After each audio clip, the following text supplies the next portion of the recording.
Today. My name is Jessica Leclerc, and I am a program director with Sustainable CT. And again, want to thank you for spending time on this pretty nice Monday to learn more about UConn Smart Buildings CT program and the supports that they have available to your community. So we are featuring Dr. Amy Thompson, who is with UConn Smart Buildings CT.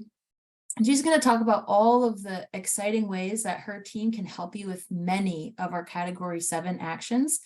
And if anyone's looked at Sustainable CT's action framework, you'll know that the Category 7 actions are all of those energy actions. And it's something that we do get a lot of questions from towns on how to move forward with tracking your energy use, figuring out your energy mix, if it's, renewables or not, figuring out how much energy your buildings are using, and so on and so forth.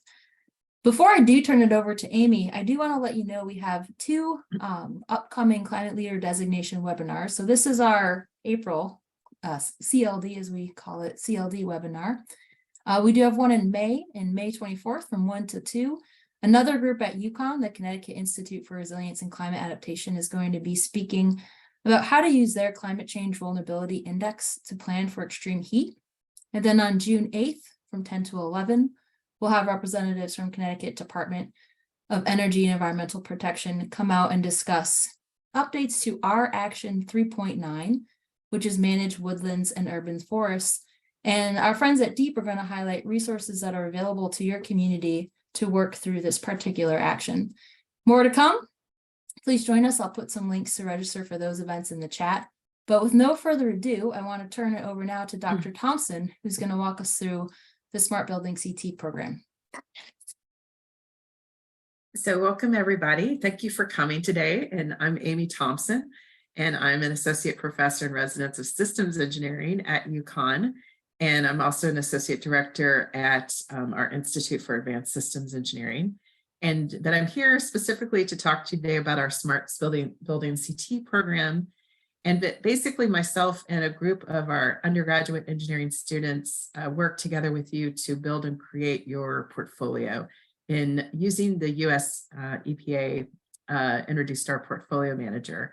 So I'm going to talk to you a little bit today about how that tool works, how the process works if you want to work with us to help you build the portfolio, what some of the value is and what you can actually know from running reports or doing analysis with your data in the portfolio.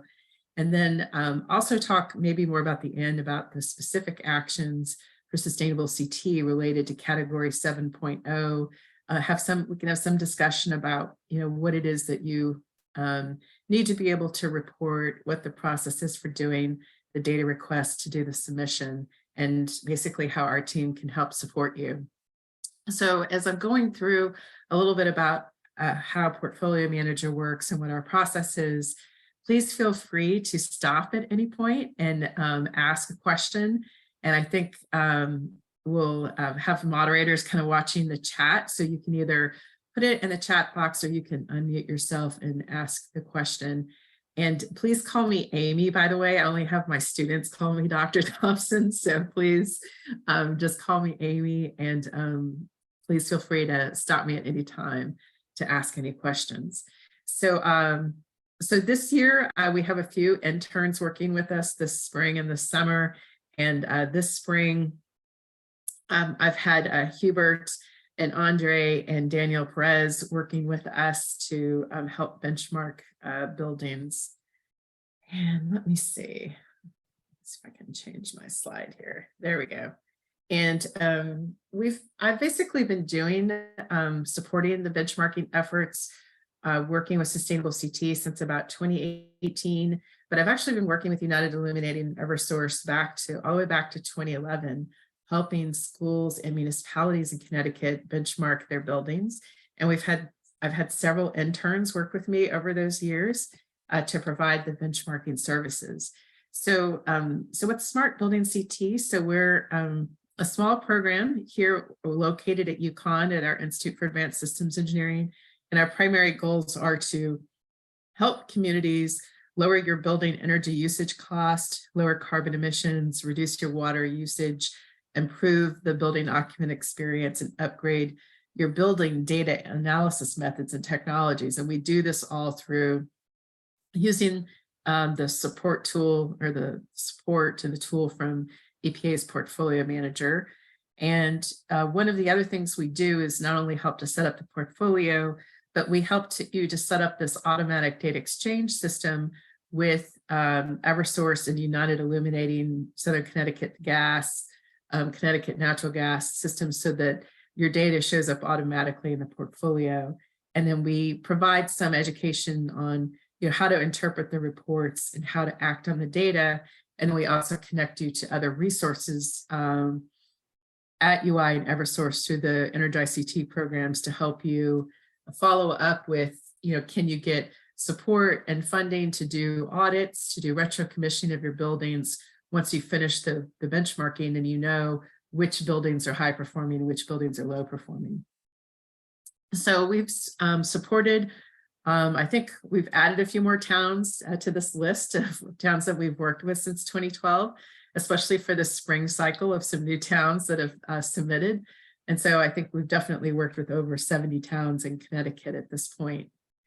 And these are some of the municipalities that we've supported in attaining sustainable CT certifications in the energy category. And I think we've worked with over 40 towns now who've been working and also submitted to sustainable CT and have different levels of certification. So why use Portfolio Manager? So, a couple of things that, I know from working with many municipalities is that some people aren't tracking energy at all. Or they're only tracking maybe their energy cost and not actually the energy usage. And they know how much they're spending, maybe from their financial systems and financial analysis, but they may not be tracking the energy usage at all. Some folks are tracking energy usage in Excel, so they're using their Excel tools and creating reports to understand how much their energy cost is or their energy usage. Other folks are spending money with professional services or software companies, and even have some cases have like higher end, software tools, even higher end than Portfolio Manager, but folks are paying for that. So, one of the benefits I see with Portfolio Manager is it's somewhere in between that. It's somewhere in between Excel and maybe some of the more expensive, more fuller tools where it may have more capabilities. But Portfolio Manager is kind of a nice tool in the middle. One of the aspects is that it's offered and supported by the US EPA for free at no charge. So really anybody in the US can go onto Portfolio Manager site, create an account, and begin to track buildings. So you can do this yourself personally. You can create a building for your home, if you wanted to track your energy, or you can use this, in municipalities and schools to track multiple buildings.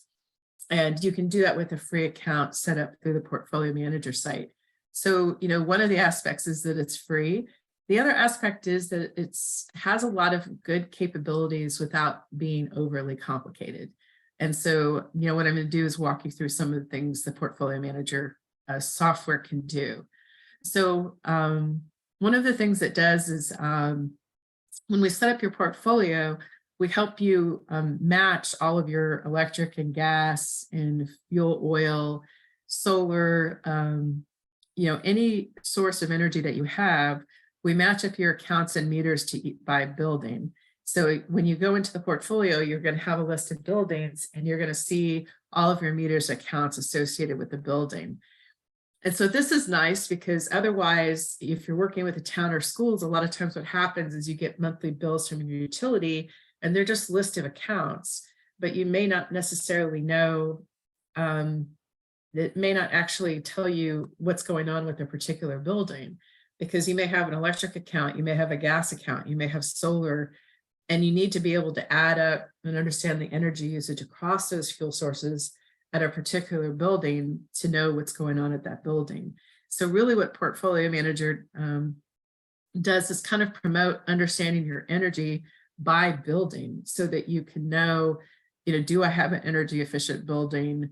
Do I need to make investments in this based upon the performance of that particular building?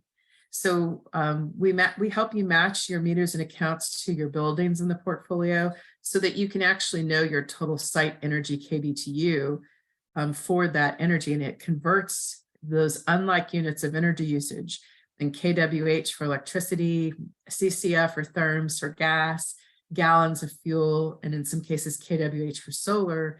We create those accounts, the data goes in there in those units, but it all automatically gets converted to kBTU across those fuels and gets added up, and you now know your total site energy, and it does that automatically without you having to do units conversion. So you can know your total building energy, and you can then track that total site energy over time, month to month or year to year, to see if your building energy is going up or down. So the other thing the tool does is something called weather normalization. And so this is something that nobody would ever want to do manually. Even engineers, we don't like to do weather normalization because it's tricky, but this is built into the portfolio manager tool. And what's helpful or important about this from a benchmarking perspective is one of the main reasons why we want to use our tool is we want to know our energy usage before we do invest in upgrades to our buildings or do an energy project or put on solar, for instance. And we want to know what it's our energy cost and usage after that period. And so you're talking about looking at energy usage over several year period. So weather normalization is important because let's say last year I have a certain energy usage and then I did a project and let's say I decreased my energy by 10% this year. The first person that your manager or director or may or may ask you is, or your superintendent will be, well, is that 10% reduction just due to the weather change between what the weather was the year before the project and the year after, or is it actually due to this project that you did? So the weather normalization that's built in uses the heating and cooling degree days from your local airport. It compares the weather, and then it tries to factor out the weather so that you can see that the reduction is actually due to a change in your building or if it's due to the weather. So when it factors out the weather, it's going to show you the percent reduction with the weather factored out so that you actually know, okay, my energy decreased by 7%, 3% of that change is due to the weather. And that's very helpful because you can say when you're reporting numbers with the weather normalized data that this has got weather factored out. And yes, I do have a real decrease in my energy usage at this building. And so most of your Excel sheets and a lot of the tools may not have that built in. And it's one of the positive things that the Portfolio Manager has. So the other thing that Portfolio Manager does is it gives you a benchmark. And the benchmark actually tells you, how well is your building performing compared to other buildings with the same types of characteristics as your building. And there's two types of benchmarks that Portfolio Manager gives you. It can give you an Energy Star score from 1 to 100, and we'll talk a little bit more in a few minutes about what that means. Or it gives you an energy benchmark comparison. It tells you flat out the percent difference, so you can know, for instance, that your building uses 10% more energy than a typical building with your same characteristics, or you use 30% less. So you get, depending upon whether the EPA has created an Energy Star model, you're either going to get an Energy Star score or you're going to get a benchmark comparison. So that, and again, that's something that, for instance, Excel won't give you. Excel will tell you what are your trends. They'll tell you if your energy usage is going up or your cost is going up or down, but it's not going to tell you necessarily if you've got a higher or low performing building. You're just going to be able to see your trends. And so this is one of the valuable things of using Portfolio Manager. So the other nice thing about Portfolio Manager is you can share your data. And so because anybody can get a free account located in the United States, then let's say you work at a school district and let's say you've got 10 buildings in your school district, but you may have several people that you actually want to share your building information with. So you may have a person in finance, you may have a person in buildings, You may have a person at the town. You may have a sustainability committee, and those folks want to be able to share and know the data related to your building. You may be working with a contractor or an energy services provider, and they want access to your data. So the nice thing about Portfolio Manager is that whoever owns the portfolio at the town or the school district, they can have each person who wants access to the data, those people set up their own accounts and their own names. And then the person managing the portfolio can share that data with those folks. And they can share it in two ways, either as full privileges where those people can edit and change things, or they can share in something called read-only access, where people can log in and see everything. They can look at the data, they can print reports, but they can't change anything in the portfolio. So this kind of makes this really nice, because you don't have to just be sending around Excel sheets or data from this contractor or the sustainability committee or the finance director or the mayor, whoever wants to see it. They can just log in at any time and look at any building that they want and see what's going on with the energy usage and the cost.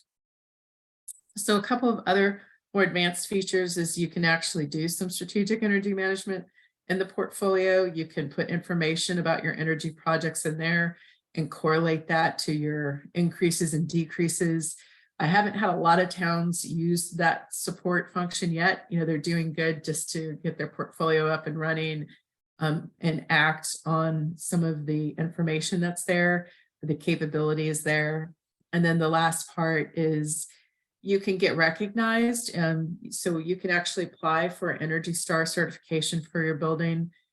If the portfolio tells you that you've earned a 75 or higher and you meet some other basic qualifications for the building, you can actually submit your application for Energy Star right inside the portfolio. So you basically go right in there and you start to fill out your application and submit it right inside Portfolio Manager. So that's kind of a summary of the capabilities of this tool. And I have some examples that I can show you, but I'll maybe just stop or pause here for a minute and see if anybody has any questions about this.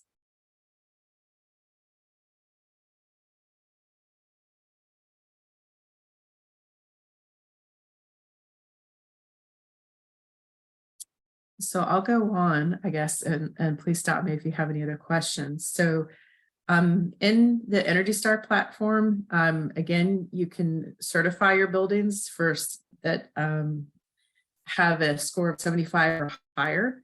And typically these buildings that are 75 or higher,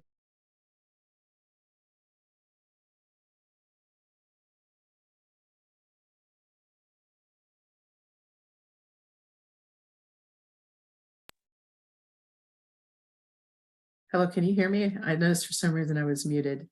Yeah, you just went on mute for 1 second when you said typically buildings with an energy score of 75 or higher, ... Okay, sorry. Okay, so these buildings that have a 75 or higher, it actually means something pretty significant. It means those buildings use 35% less energy than a typical building. So they're using a lot less energy. They're producing less greenhouse gases, and typically those buildings are spending about 50 cents less per square foot to operate than buildings that aren't certified. So what can you learn from your portfolio? So I brought a couple of examples here. So when you log into Portfolio Manager and you click on a building, it opens up a landing page, and there's a couple of things that you see. And one immediately is it gives you your benchmark. And so one of the things you can learn from this benchmark is, do I have a high performing or low performing building? Is my building performance improving since my baseline? Should I perform a building audit to find out why my building is performing so poorly? I've installed energy efficiency measures, so why is my building still performing so poorly? So this is an example of a building. It was actually a new fire station that had been built. And the fire station was only 2 or 3 years old, and it was supposed to be built to be energy efficient.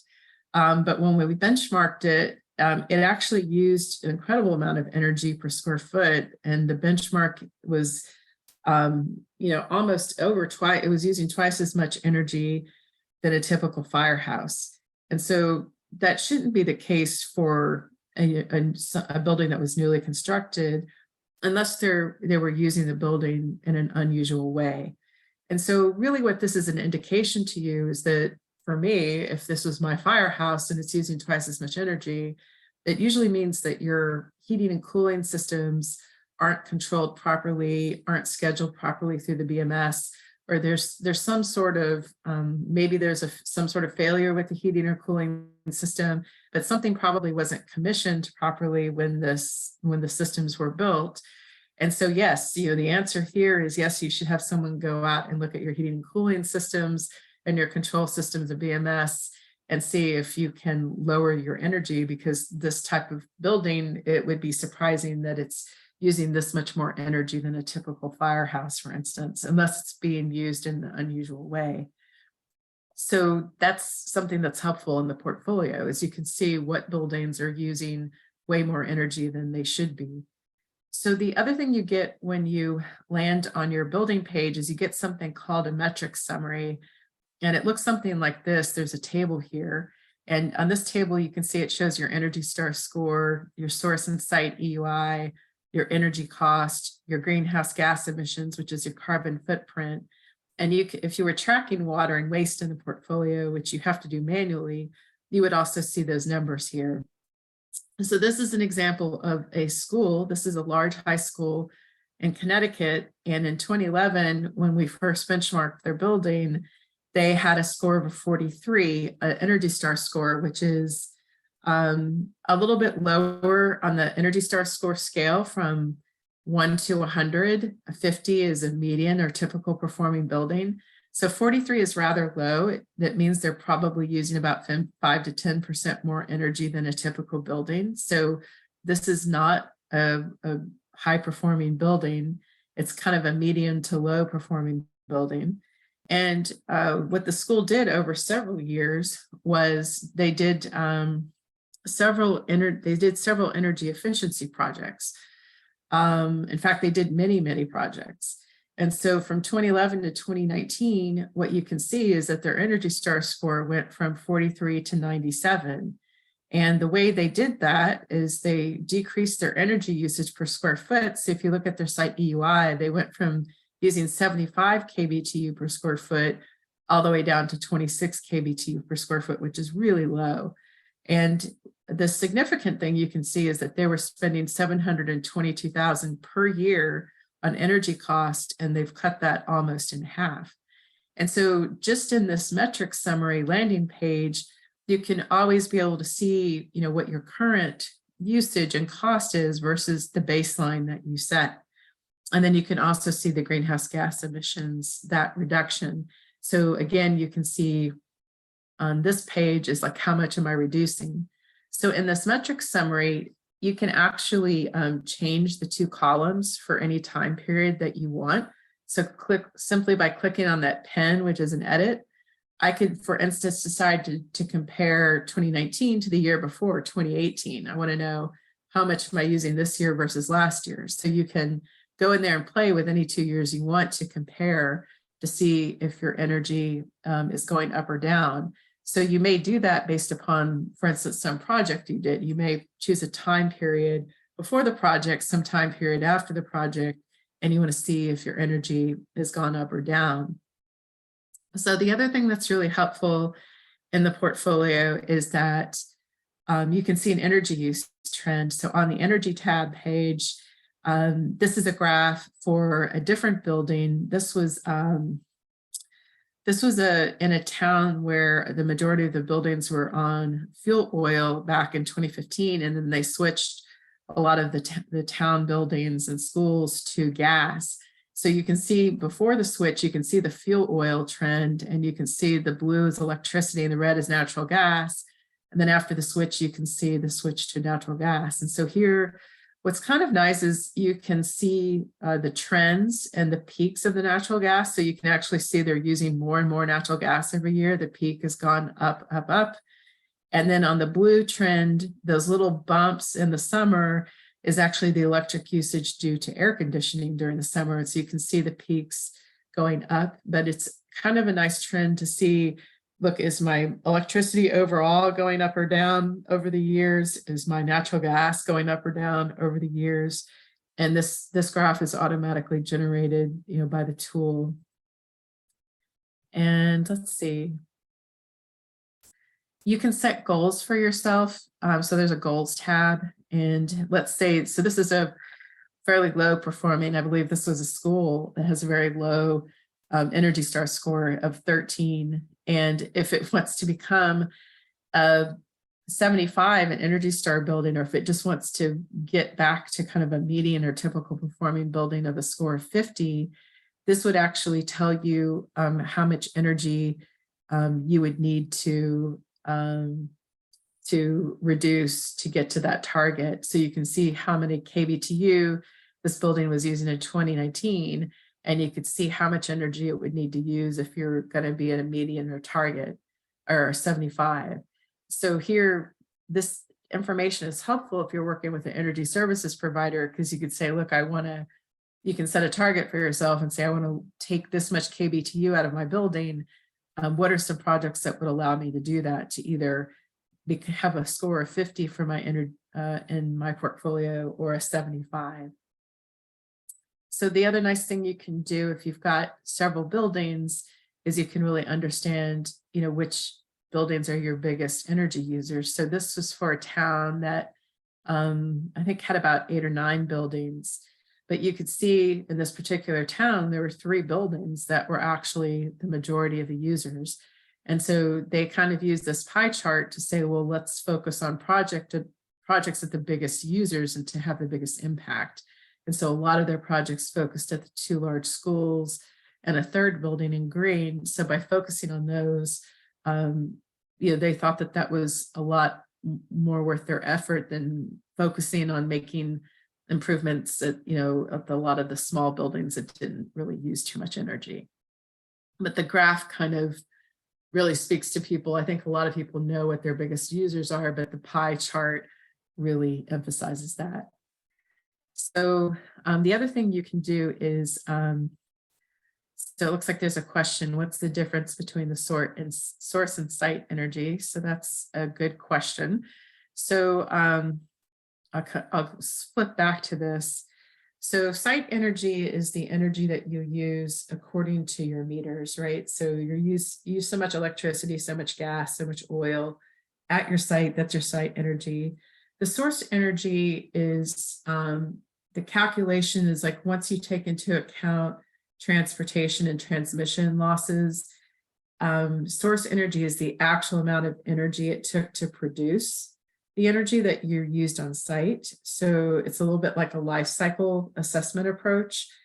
And typically that source energy is a little bit more than twice the amount of site energy, because of the losses that occur either in transmission of electricity or the transmission of gas. And it's the amount of energy it took to actually produce the energy that you used on site. So the reason why source energy is important is when EPA actually gives you that Energy Star score, they base it upon source energy, not on site energy. So really what that means to you is if you're trying to get a better Energy Star score or increase your Energy Star score, you can do that by not only lowering your site energy, but you can do it by switching fuels, switching to a fuel that doesn't have as much transmission or distribution energy loss.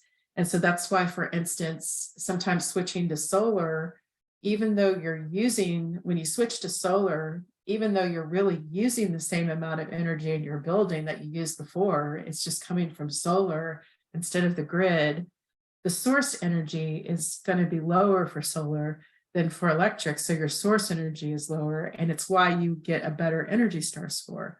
And so the source energy comes into account when you do fuel switching and you're using less energy at the source than to produce the energy that you're using in the building. So hopefully that makes sense to everybody. So one of the other reports you have is you can run a report, any customized report that you want. And so, the same way that you're using Excel now to create reports, you can really get Portfolio Manager to run any reports that you want in Excel format. You could pretty much recreate the thing that you have now from Portfolio Manager. So what happens is a lot of people have their, people have been doing reports forever for their managers or directors or the town leadership. And they say, well, the person, they want our report to be in this format. So really, you can choose any column, any metric you want. You can compare any years that you want and create a custom template for yourself and run a report. So, the Portfolio Manager has over 1,000 different metrics, from energy to greenhouse gases, any metrics that you want to report. And it's pretty easy to go into the template, to create a template and choose which columns and choose which buildings and choose which years you want to compare. And you can make your custom templates to look, maybe you want something new, or maybe you want it to look like something you've already got. And so some of the times I work with the towns and to help them create these templates so that their reports kind of look the same way that they did before.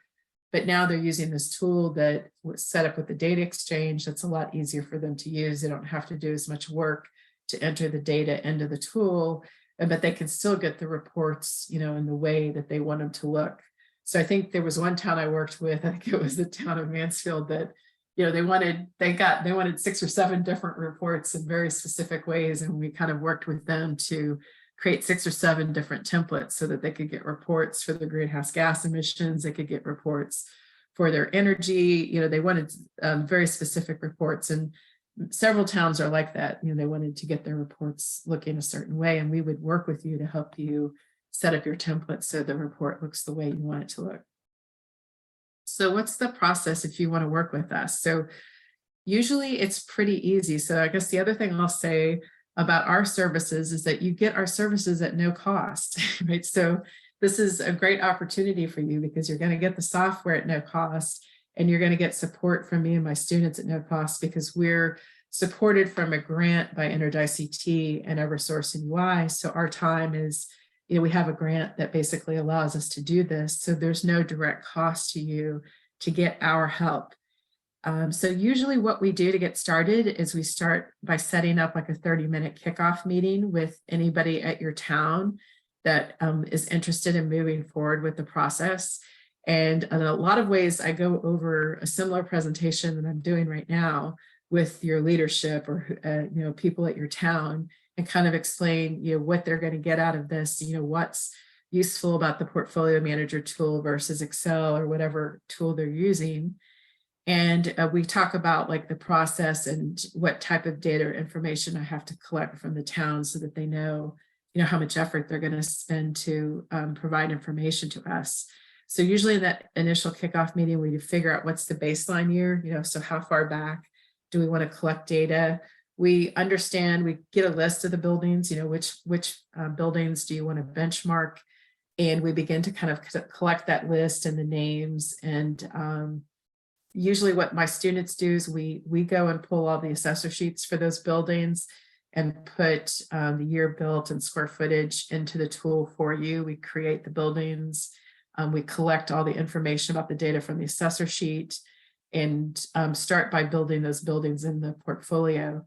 And then we talk about the energy data. So we start to learn, like, who's your provider? Do you have electric? Do you have gas? Do you have third-party electric and gas providers that you purchase your generation from? Do you use oil and propane in your buildings, and which ones? And do you have solar or any alternative fuel? Do you have a cogen system? So we collect some initial information about your list of buildings and the fuels that are used in them. And then usually what we do to set up your energy is we get a list of your electric and gas account numbers, and we set up and connect the meters to the data exchange system. And when we do that, when we connect your electric and gas meters to the data exchange system at your utilities, Eversource will actually backfill all of your electric and gas data back to 2012 every month of usage and cost, or back to when that account was created. So it may only go back a few years if the account is new. And it backfills that data, and then every month going forward, it'll put in the energy usage and cost.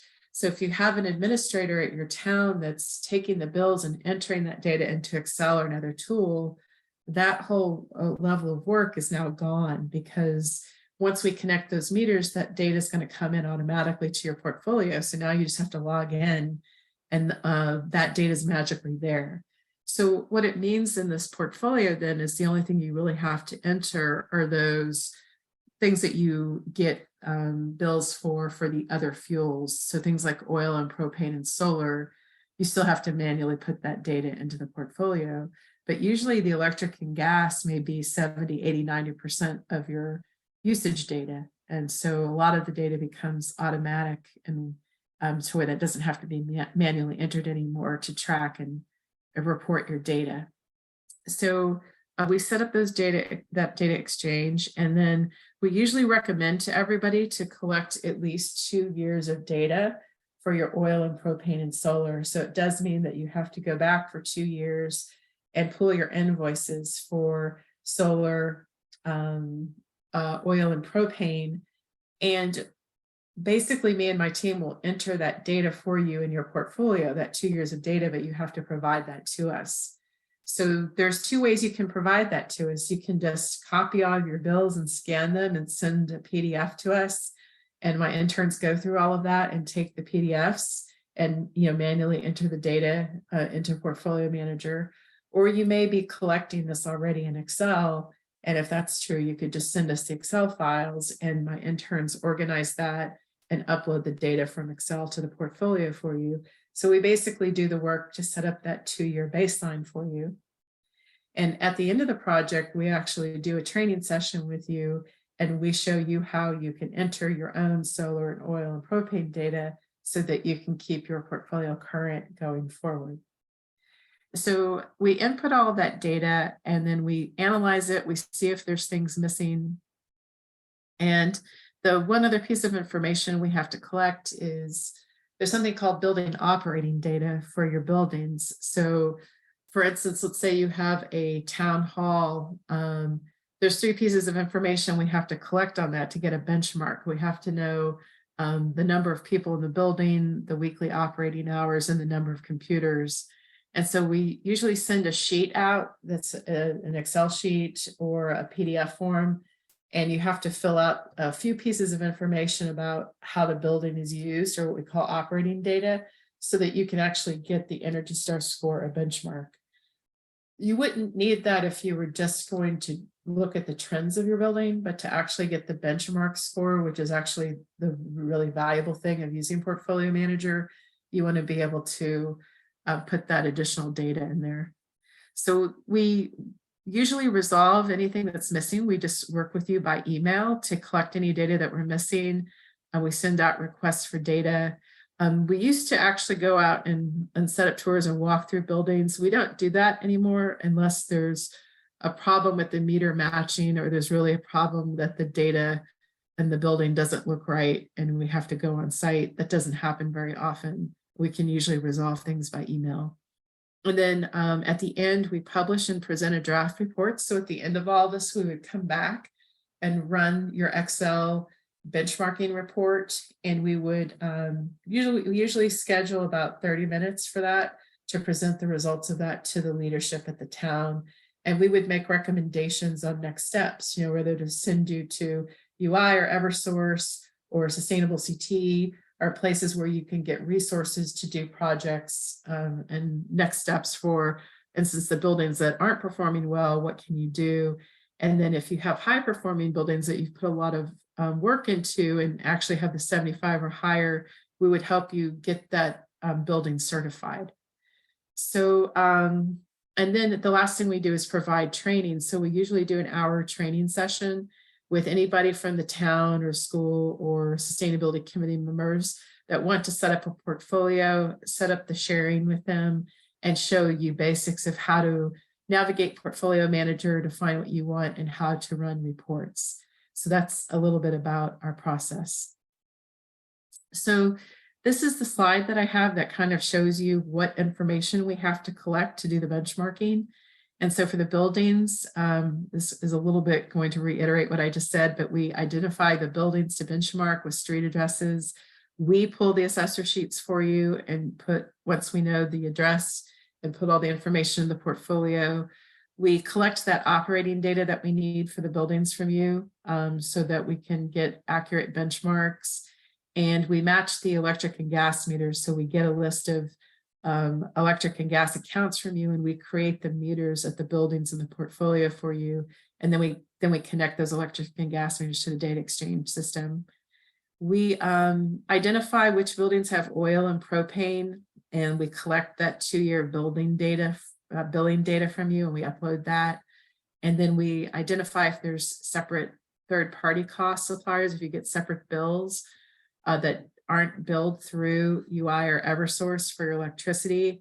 Any third party, we have to collect that manually and upload it.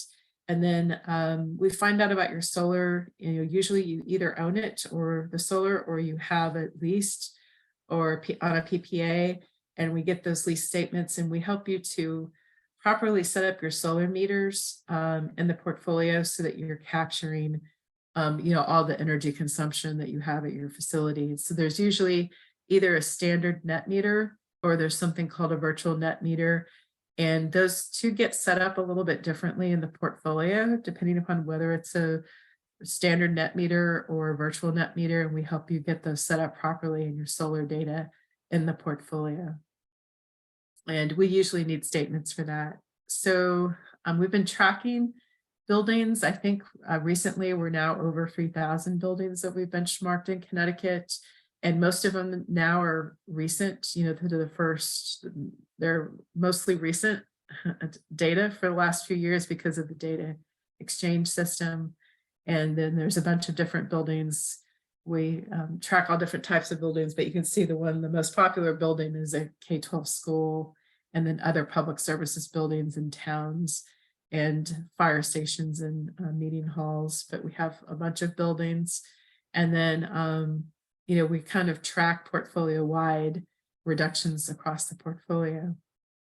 So, so that's a little bit about Portfolio Manager and our process. So I'm probably going to stop sharing there for a minute and open it up and see if people have questions about this.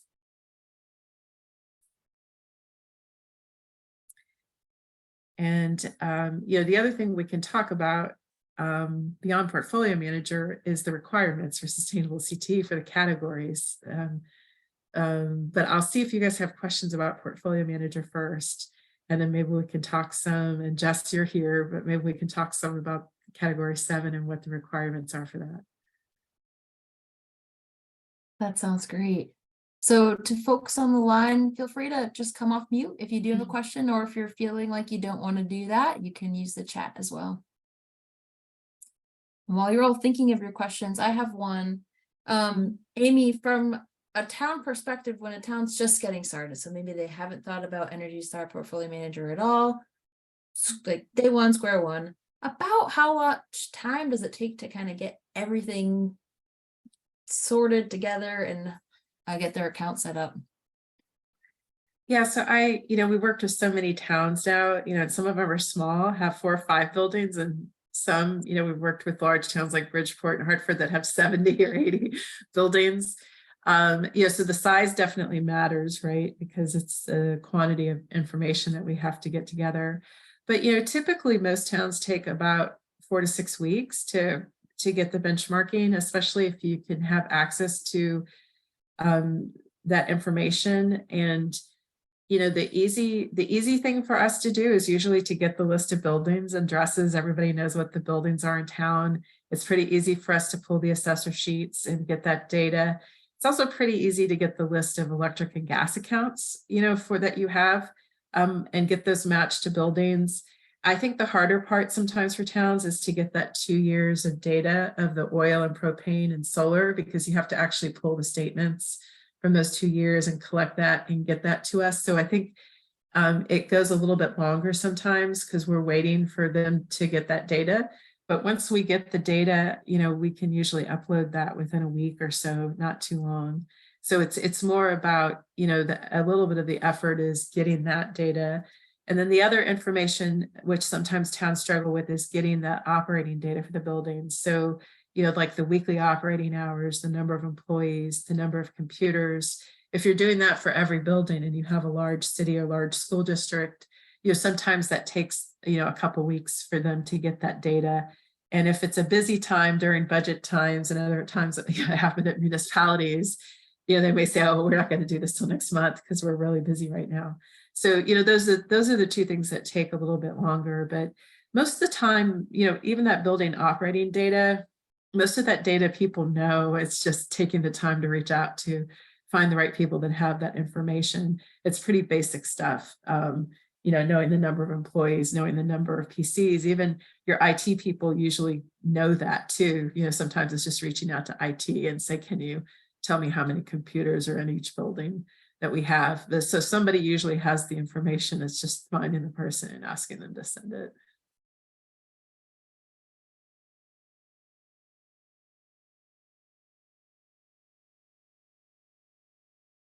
We have a quiet group. I have another question. So you all have a couple more minutes to think of your awesome questions. Okay. So you mentioned that one maybe quick way to help a building's energy score might be to change the source of energy. Just based on your experiences, are there other sort of low-hanging fruit? Not that changing your energy over from propane to solar, is easy, but are there big ticket things that building managers could be thinking about to improve those energy scores on the quicker side? So there's lots of measures you can do at a building, right? And I'm always a little paranoid about telling people, go do this, go do that, because you really want to know your building and the paybacks and, is this worthwhile doing? But, switching lights to LEDs, putting in controls for the LEDs, occupancy sensors, and, other sensors so that daylight sensors so that things aren't on when they don't need to be. Sometimes your heating and cooling systems you don't necessarily have to do a huge investment to change your heating and cooling system, but maybe sometimes you just need a tune-up, like a retro commissioning or your controls revisited. Sometimes I see a lot of times where schools and other buildings aren't controlled properly. So you have simultaneous heating and cooling, which is bad, which is not necessary and something that you don't want. Or maybe you're heating and cooling unnecessarily in the evenings and on weekends, and you can have a controls contractor or someone who knows how to retro commission the building and just get everything controlled properly. A lot of times when I see low Energy Star scores, it's actually because of poor controls on the heating and cooling systems. And so you don't necessarily have to replace a boiler, replace your cooling. You just need them operating the way they're supposed to be. And then I think there's some other measures like related to kind of controlling your dampers and how much, outdoor air you're bringing in, which is also controls related. So that's always one that I recommend to people, that doesn't necessarily involve equipment replacement. It just involves getting a good contractor or energy services provider to come out and help you tune up your building. It's like a tune up for your car, right? You get a tune up for your building.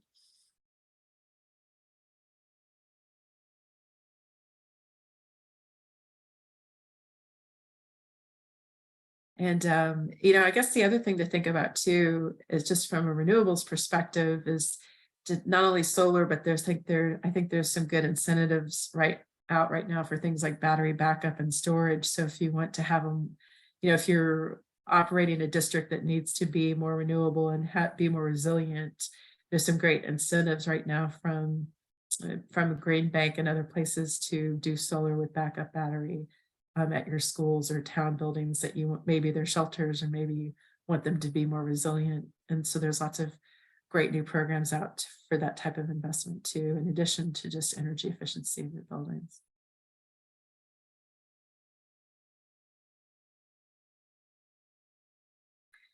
So I guess I'll kind of open it up to you guys and say, so what do you think? What do you guys all think? Do you think this is something that your towns or schools will do? And is anyone interested in setting up a kickoff meeting? Are you guys going to go back and talk to your leadership at your towns? Or are you the leadership at your towns? And do you think this is something that your employees or your leadership would be interested in doing? Hello there, Amy. Dan Carter here Hey from there. Bethel. How are Hey, you? Dan. Hey there. Hey, so yeah, we're very interested out here. In fact, I have our chairman of Sustainable Bethel on here as well. And I think she'll agree that this is a good step, but also helping us get our certification. So I'm very interested. I've already DM'd you. Okay. And I've also written an email to my comptroller to start getting information together. So just let me know where I need to go next.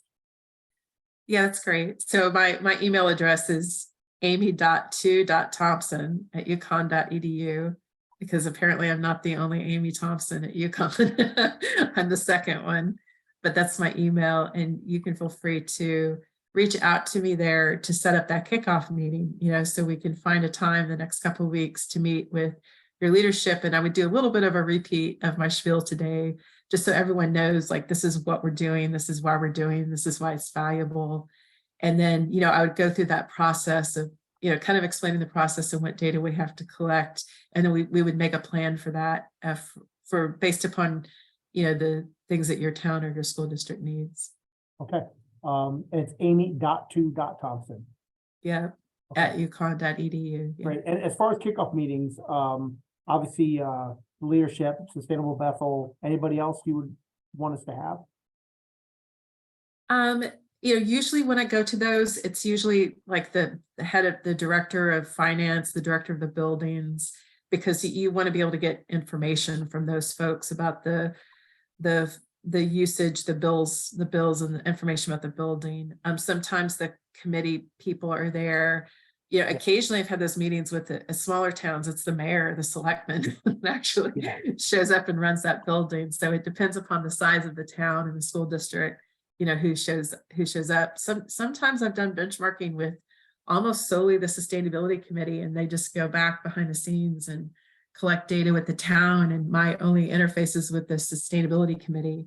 That's a little bit harder, because then, I feel like that's not the best way to do it, because then at the end, if the employees at the town and school haven't been involved in the whole process, it's a little bit of a catch up at the end, just try to bring them on board and say, well, this is what we've been working on for 3 or 4 weeks, and this is why we're doing it, and this is results. So it's, it's better to get the employees kind of involved in the beginning, and that they're there for the process, rather than trying to, get them to come on board at the end. Okay, thank you. Looking forward. Okay, great. So maybe a couple of other things I'll note about Sustainable CT is there's several categories that you can earn points for. So, the first category is just to get the benchmarking done. So you earn points for just benchmarking your buildings. There's a separate category for your wastewater treatment facility in town. So you can earn points just for benchmarking your wastewater treatment facility. And there's another category for actual reductions. So you get additional points for if you can show that for every 10% of reduction that you have in your town buildings, you earn points. And then at your wastewater treatment facility, for every 10% of energy reduced at your wastewater treatment facility, you can earn points. The other categories you have are, and I believe, Jess, that's 7.1 and 7.2, if I'm correct. I'm trying to keep all my 7 points straight. And then there's a category for high performing buildings. So you can earn points when you get your buildings Energy Star certified. And what am I missing? I think there's another one. That's right. There are lots. So you I've got another one. So renewables. Yep. So there's one for renewables. So every 10% of your total energy that you produce by renewables, by solar, you get points for that as well.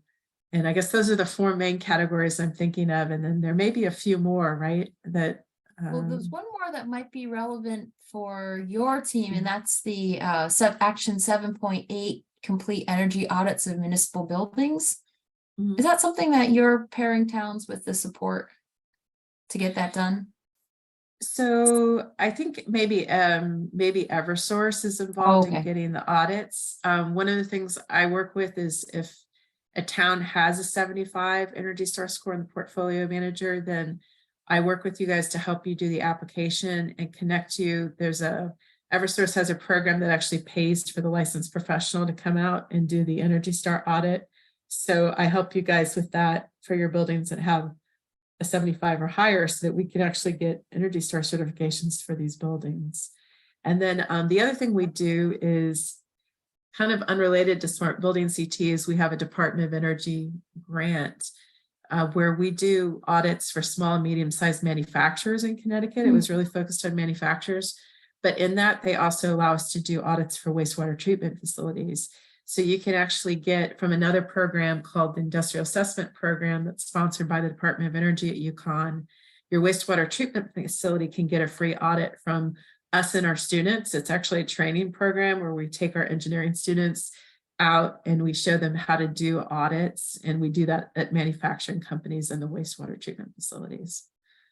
So you can also sign up. I don't want to do a second program, but once you go through the benchmarking stuff with me, we'd also make you aware of all of these different programs that you can get help and support from the state to either get audits done or retro commissioning or access to, I can connect you to your folks at Energize CT at UI and Eversource that can actually help you plan projects, know what incentive and rebates are, help connect you to energy services providers to help you do assessments for projects, to connect you with kind of the next steps. Well, we've got about 1 minute left. Any final questions from our group?